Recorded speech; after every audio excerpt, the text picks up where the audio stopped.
Hey, welcome back. We are in for day 11 of the movement challenge here at Corporate Wellbeing UK today, and we are changing up into a new position.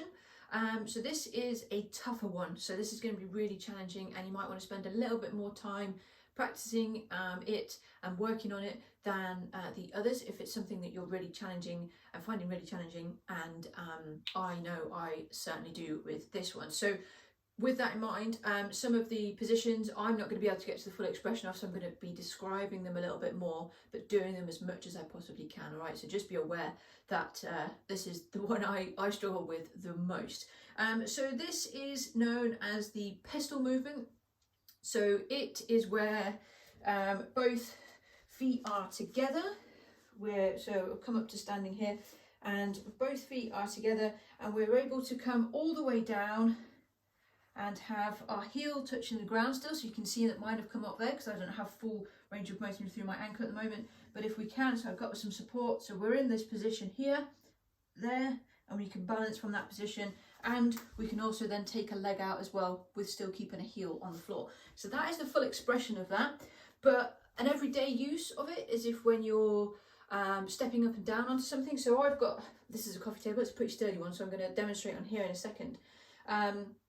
So it's where we're going from the floor and bringing ourselves a foot up and then bringing ourselves up. Because if you notice, this position here where I'm putting my weight down to then lift up is where we're then using that position. So we may do one leg over the other, but we're wanting to aim to get both,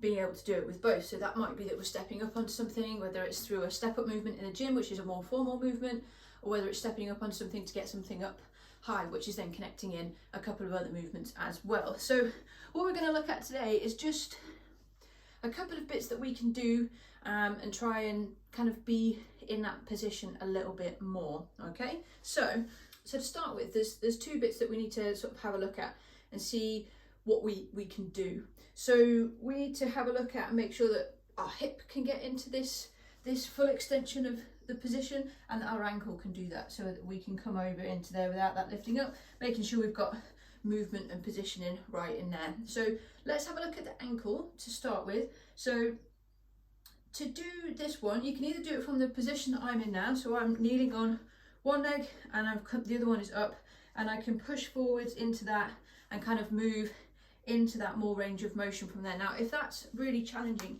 you can do the same thing with your foot up.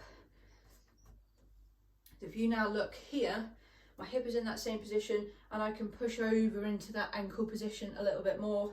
So I can just work into that a little bit. So remembering what we've done with the other pieces, I've got 3 points of contact, keeping this nice and even. I'm not letting it drop in and I'm not rolling it out. So that's where 3 points of contact with the foot. I'm keeping that knee sort of going out, going over the toe. It can go out slightly as long as we can keep the 3 points of contact. And we can work into that.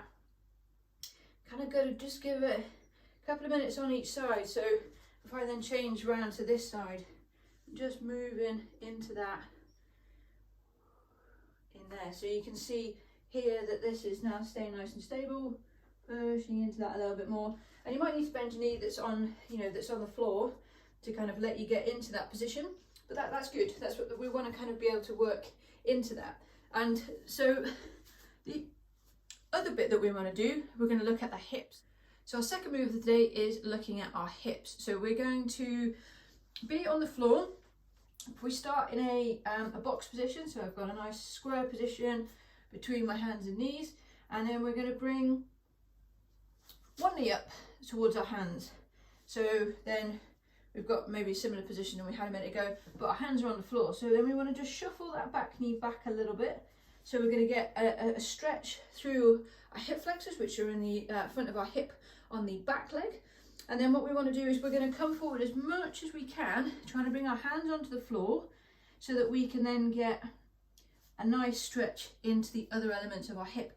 We're not going to stay static here, we're going to keep moving. So we're going to move in and out of that end range, moving it around a little bit. So we're moving it into here. Coming around so we can try and rotate round, getting a bit lower, Again, 2 minutes of just breathing into and out of that. So again, we're making sure that we can do those big deep breaths in these positions so our body knows that we can do them, feel comfortable getting into them, and over time that will get better. So that's really going to open up those hips. So again, obviously we're doing that on both sides. So if we start back in our box position, the other foot's coming up, just shuffle that other leg back as much as you can to get down. Nice stretch and move in and out. So we're doing 2 minutes on a side there, 2 minutes with the ankle, and just taking the time to get to that position. And just have a test of coming in and out and seeing how that feels. And if you need a bit of support, that's absolutely fine. So as I hold onto the table here, I can come down and feel quite comfortable sitting here.